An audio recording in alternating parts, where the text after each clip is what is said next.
명의 말씀은 예레미야서 51장 1절부터 19절까지의 말씀.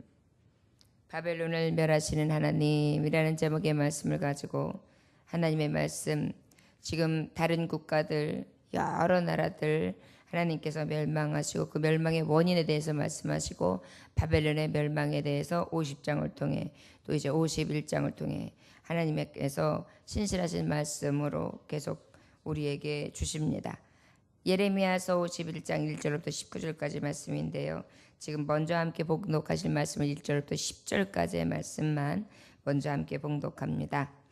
여호와께서 이와 같이 말씀하시되 보라, 내가 멸망시키는 자의 심령을 부추겨 바벨론을 치고 또 나를 대적하는 자 중에 있을 자를 치되 내가 타국인을 바벨론에 보내어 키질하여 그의 땅을 비게 하리니 제네나네라에 그를 에워싸고 치리로다. 활을 당기는 자를 향하며 갑옷을 입고 일어선 자를 향하여 쏘는 자는 그의 활을 당길 것이라. 그의 장정들은 불쌍히 여기지 말며 그의 군대를 전멸시키리라. 무리가 갈대아 사람의 땅에서 죽임을 당하여 엎드러질 것이요 관통상을 당한 자가 거리에 있으리라. 이스라엘과 유다가 이스라엘의 거룩하신 이를 거역함으로 죄과가 땅에 가득하나 그의 하나님 만군의 여호와에게 버림받은 홀하비는 아니니라. 바벨론 가운데서 도망하여 나와서 각기 생명을 구원하고 그의 제약으로 말미암아 끊어짐을 보지 말지어다. 이는 여호와의 보복의 때니 그에게 보복하시리라. 바벨론은 여호와의 손에 잡혀 있어 온 세계가 취하게 하는 금잔이라. 뭇 민중이 그 포도주를 마심으로 미쳤도다. 바벨론이 갑자기 넘어져 파멸되니 이로 말미암아 울라. 그 상처를 위하여 유황을 구하라. 홍 나으리로다. 우리가 바벨론을 치료하려 하여도 낫지 아니한즉 버리고 각기 고향으로 돌아가자. 그 화가 하늘에 미쳤고 궁창에 달하였음이로다.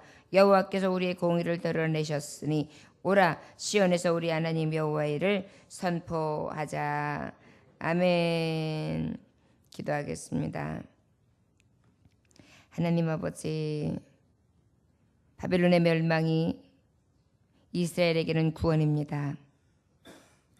때로는 대적들의 대적함이 하나님의 계획이요 하나님의 성취하심이고 그 대적함이 아버지 앞에 배역하고 늘 교만하며 죄를 짓는 자기 백성 하나님이 택하신 자에게 주시는 멸망이나 아픔이나 곤고나 핍박이나 또한 쓰러짐이 되리라고 생각하나 다시 한번 생각해 보면 아버지, 그 어려운 가운데에서 시험을 이기며 끝까지 인내하는 자 하나님, 그 죄에서 돌이키게 하사 회복시키시고 축복 주시기 위한 하나님의 계획이 숨어 있음을 깨닫습니다.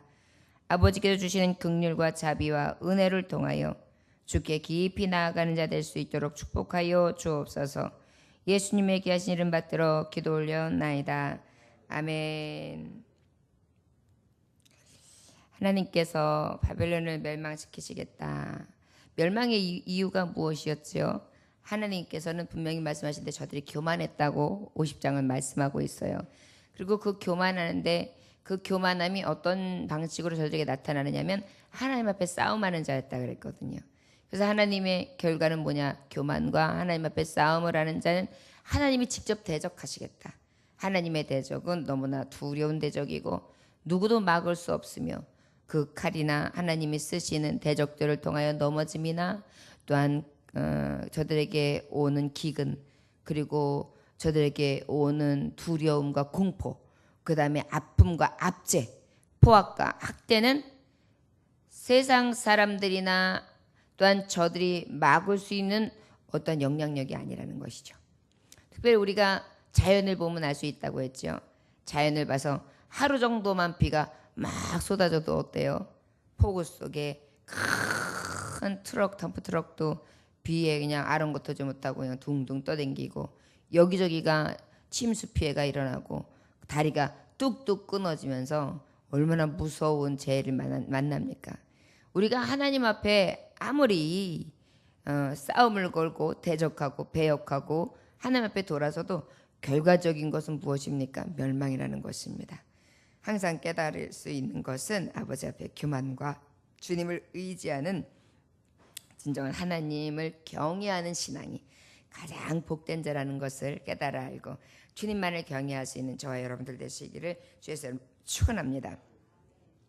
1절에서 4절의 말씀에 보면 여호와께서 이와 같이 말씀하시되 보라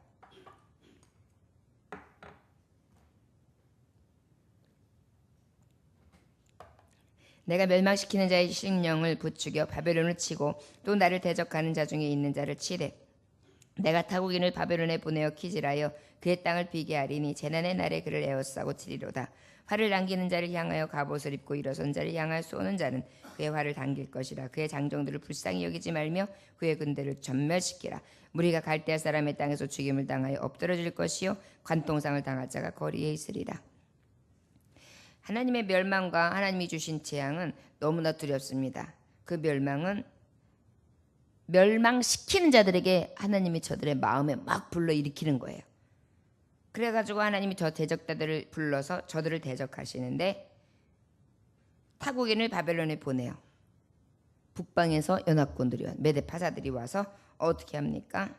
저들을 키질하듯이 그 땅을 비게 하고 재난날에 다 에워싸서 저들을 치게 할 것이다.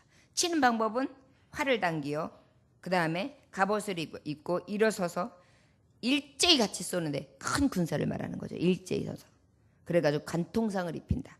이거는 뭐냐 하면 관통상이 어디입니까? 아주 그냥 정확하게 그곳을 활을 당겨서 쏜다는 거죠. 그래서 명중시키는 것인데 생명이 그 자리에서 죽는 것을 얘기하는 것입니다. 그러니까 생명을 건질 자가 없다는 것이죠. 그리고 불쌍히 여기지도 말고 그 군대를 전멸시켜라. 결국은 저들이 군사력을 의지했고 하나님을 비웃고 하나님의 나라 백성 이스라엘 백성에게 조롱하면서 핍박하면서 압제하고 학대하면서 포악을 저지르면서 어떻게 했습니까? 하나님을 비웃었어요. 결국은 하나님의 비웃음이 무엇인지를 하나님께서는 보여주시는데 이때는 무엇이 인애도 없어요. 긍휼도 없어요. 여러분 하나님이 주는 심판의 때 정한 때는요.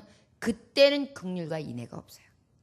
우리가 돌이키고 자복할 수 있는 기회를 주실 때에는 얼마든지 기회를 주실 때는 우리가 가능해요.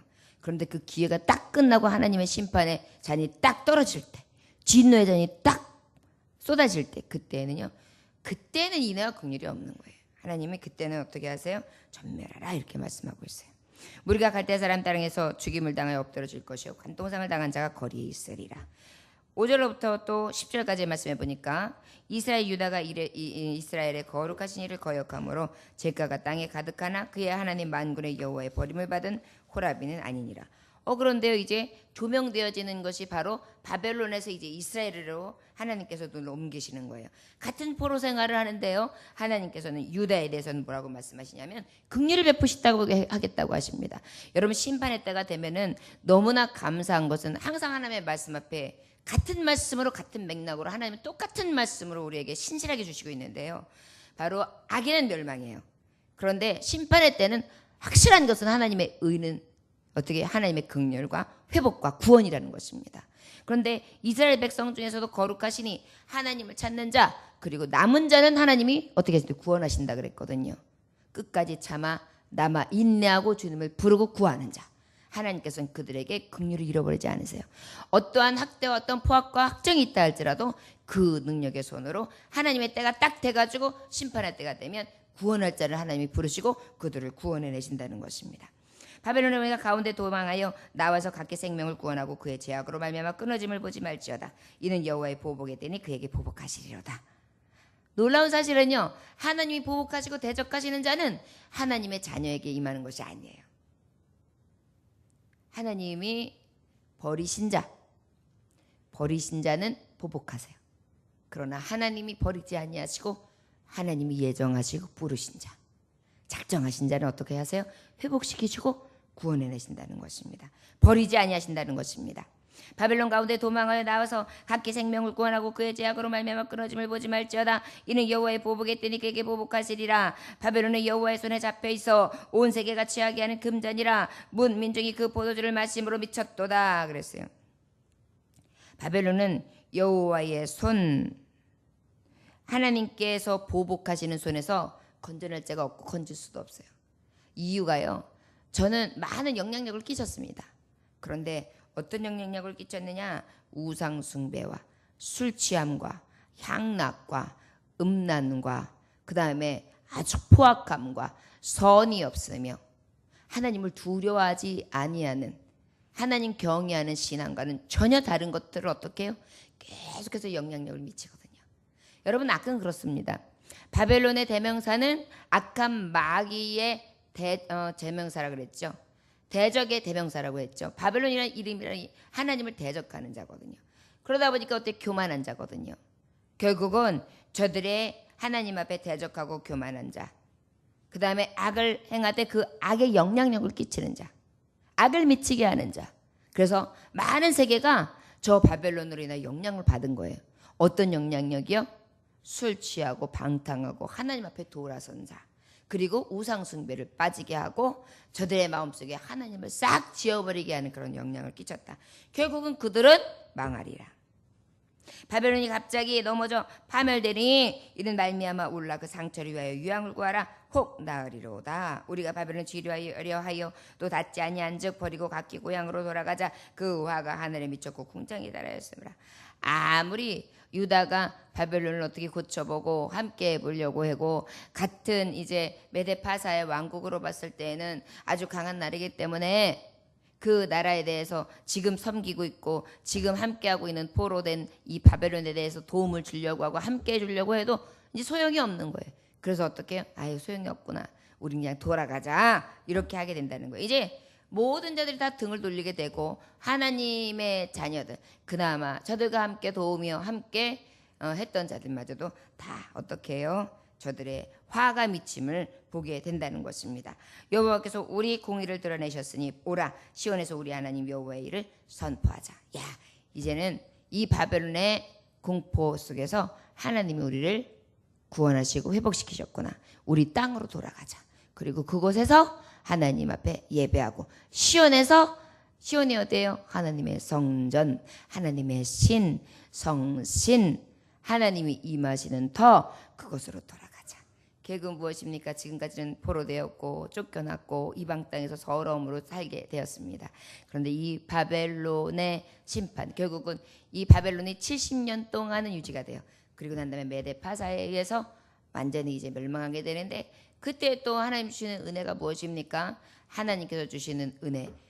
왕을 통하여 메데파사의 왕을 통하여 저에게 꿈으로 계시라는 말씀으로 이 이스라엘 백성들을 하나님의 시온으로 보내서 예루살렘 성전을 다시 증건하게 하시고 다시 재건축하게 하시고 그리고 난 다음에 어떻게 해요? 그곳에서 예배하고 예배의 회복을 하나님이 이루어 주심으로 또 남은 자를 통하여 신앙의 명목과 여호와를 경외하는 신앙으로 하나님께서 계속해서 하나님 신앙을 계승하게 하세요. 그 목적이 뭘까요? 그 목적은요. 이방인까지도 열방까지도 구원하시고자 하는 하나님의 큰 구원의 틀이에요. 여러분 우리가 보면 왜 우리가 이스라엘 민족에 하는 역사들 저들이 있었던 말씀을 우리가 들어야 돼? 라고 생각할 수 있어요. 근데 아니에요. 가만히 뿌리를 보면 죄인이다. 죄인들을 택하셨다. 그런데 이들을 통하여 이들의 하나님의 성신과 하나님의 말씀을 계속해서 남기고 저들에게 남은 자들을 축복한 이유는 저들을 통하여 이제 온 민족에게 내 이름이 전파되게 하고 그것을 통하여 하나님 어떻게 해요? 구원을 이루시는 거예요. 그 구원의 마지막이 무엇입니까? 다시 하나님의 나라를 회복하시고 하나님의 나라를 건설하시사 하나님 나라 백성 되게 하고 그곳에서 죄를 멸하시며 사망을 멸하심으로 영원한 생명 가운데 영원한 나라에서 하나님의 나라와 하나님의 나라 백성과 하나님의 왕 대신 만군의 주 여호와가 함께하는 완전한 나라로 하나님께서 회복시키시는 것이 아버지의 계획이라는 것을 우리는 깨달아 알 수 있습니다. 다 같이 11절부터 마지막 19절까지 함께 봉독합니다. 화살을 갈며 둥근 방패를 준비하라. 여호와께서 메대 왕들의 마음을 부추기사 바벨론을 멸하기로 뜻하시나니 이는 여호와께서 보복하시는 것 곧 그의 성전을 위하여 보복하시는 것이라. 바벨론 성벽을 향하여 깃발을 세우고 튼튼히 지키며 바스콘을 세우며 복병을 매복시켜 방비하라. 이는 여호와께서 바벨론 주민에 대하여 말씀하신 대로 계획하시고 행하심이로다. 많은 물가에서 살면서 재물이 많은 자여 내 재물의 한계 곧 내 끝이 왔도다. 만군의 여호와께서 자기 목숨을 두고 맹세하시되 내가 진실로 사람을 메뚜기같이 내게 가득하게 하리니 그들이 너를 향하여 환상을 높이리라 하시도다. 여호와께서 그의 능력으로 땅을 지으셨고 그의 지혜로 세계를 세우셨고 그의 명철로 하늘들을 펴셨으며 그가 목소리를 내신즉 하늘에 많은 물이 생기나니 그는 땅끝에서 구름이 오르게 하시며 비를 위하여 번개를 치게 하시며 그의 곳간에서 바람을 내시거늘 사람마다 어리석고 무식하도다. 금장색마다 자기가 만든 신상으로 말미암아 수치를 당하나니 이는 그 부어 만든 우상은 거짓이요 그 속에 생기가 없음이라. 그것들은 헛된 것이요 조롱거리니 진걸하시는 때에 멸망할 것이나 야곱의 분깃은 그와 같지 아니하시니 그는 만물에 지으신 분이요 이스라엘은 그의 소유인 지파라. 그의 이름은 만군의 여호와이시니라. 아멘. 오늘은 말씀은 여기까지 봉독하고요. 내일에 이어서 오늘 주신 말씀 11절부터 19절까지의 말씀을 계속해서 이어나가야 될 것 같습니다. 기억해야 될 것은 저와 여러분, 우리가 하나님 앞에 교만하지 말며 교만한 자는 하나님이 물리치신다는 것, 그리고 겸손한 자, 끝까지 신앙을 지키는 자, 하나님이 심판 때에 긍휼을 입을 수 있다는 것. 그러나 하나님 앞에 죄악에서 돌이키지 않는 자, 그때는 이미 하나님의 긍휼과 인애는 없다는 것. 우리가 마지막까지 신앙을 지키는 것이 이렇게 중요합니다. 우리가 마지막 숨이 끊어질 때까지 주 예수의 이름을 부르며 그 나라를 앙망하고 주님이 나팔 불고 오실 때 내가 만약에 주님이 먼저 오시지 아니하시는 것을 보고 만약에 생명을 다한다면 그때 돼서 하늘문을 열고 오시는 분께서 내를 땅에서 올리시오다 영광스럽게 하시고, 또한 그리 아니하시고 내가 생전에 주님을 배운다면 주님과 함께 하나님의 나라에 이르고, 또한 아버지께서 그 뜻을 이루시사 영원한 나라에서 흰 세마포를 입고 하나님 나라에서 가장 영화롭게 주님을 찬송하는 날이 있다는 것을 늘 소망할 수 있기를 원합니다. 새벽에 나와서 부르짖을 때 오늘도 주님은 우리의 남은 자, 믿음을 지키는 자에게 긍휼의 손과 은혜와 자비와 인애의 손으로 덮으실 줄 믿습니다. 오늘도 주님 앞에 간절히 부르짖고 주님 앞에 긍휼을 구할 수 있는 새벽 되시기를 주 예수의 이름으로 축원합니다. 기도하겠습니다. 하나님 아버지 감사합니다. 바벨론의 멸망과 여러 나라의 멸망을 보면 저들이 늘 같은 증상이 있습니다. 죄의 불치병인 것입니다. 멸망하는 자, 암덩어리와 같은데 그 죄가 불치병이라는 데 있습니다. 수술하여도 저들이 그 죄에서 다시 회생하지 못하고 일어나지 못하면 다시 그 죄를 범함으로 굴맛 터지고 또 더러워지고 추악해짐으로 말미암아 이제 하나님께서 때가 이르렀을 때에는 인애와 긍휼을 베푸시지 아니하시는 때가 온다는 것입니다.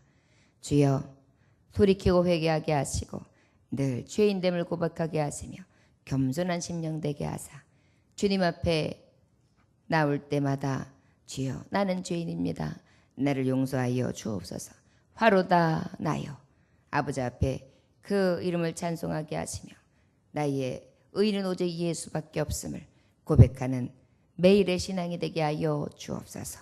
오늘도 주님께서 새벽에 나와 부르짖는 자들을 축복하여 주옵시고 가정을 축복하시고 심령을 축복하시고 부르짖음과 교회와 나라와 열방 가운데에 우리의 기도가 상달되어지게 하사 살아계신 하나님의 뜻이 이루어질 수 있도록 축복하여 주옵소서.